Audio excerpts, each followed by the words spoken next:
रुक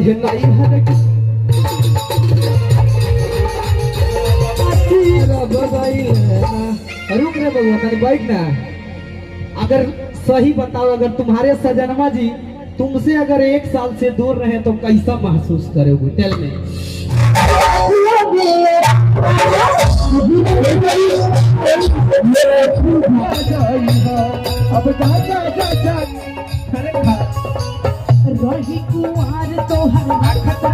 नमस्कार, प्रणाम, हर हर महादेव। कैसन बानी आप सब?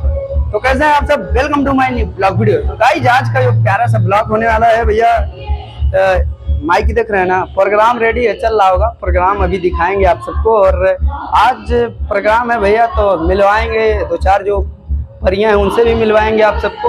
तो चलिए चलते हैं, आज थोड़ा सा अलग ब्लॉग होने वाला है, साथ में माइक। तो चलिए भैया चलते हैं मंच पे।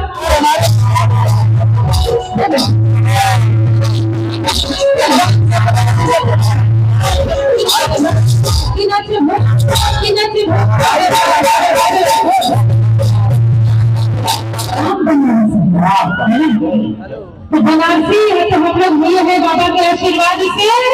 जानते हैं हर जगह हम लोग जीने के लिए जाते हैं, दूर दूर से हर जगह हम लोग जीने के लिए जाते हैं, लेकिन बनारस में मरने के लिए जाते हैं। बोले सच्चे दरबार की। तो बनारस एक ऐसा शहर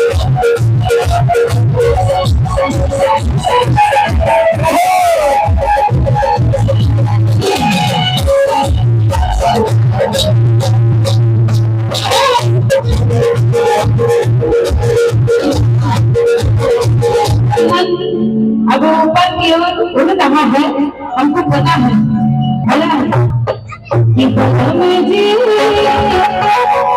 अरे भाई की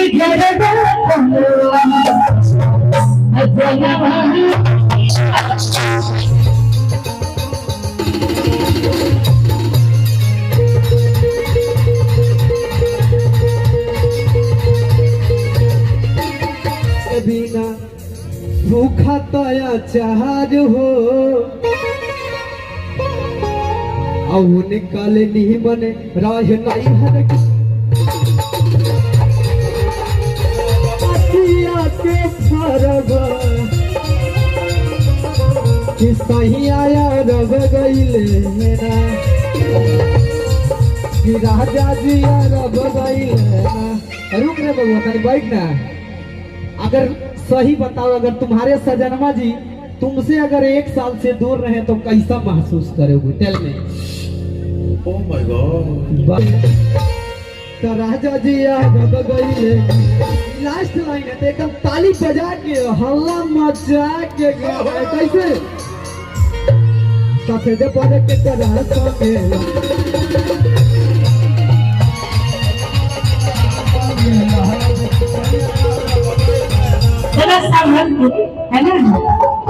भी कोई काम नहीं होता, दान दक्षिणा भी अभी भी करते है ना। ये भी सोचा तरह मजा मार लेगी। क्या बात है, दिल का कभी नहीं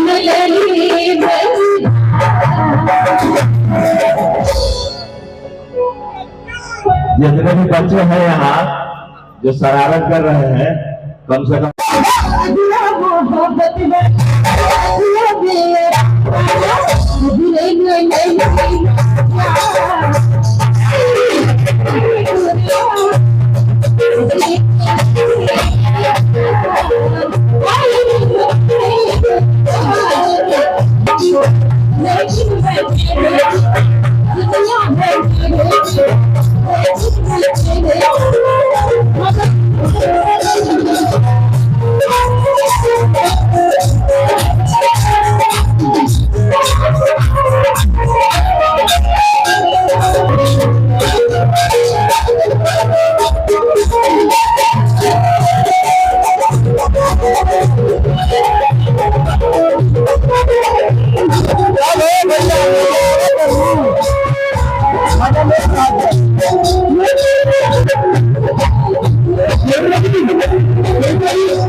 Kau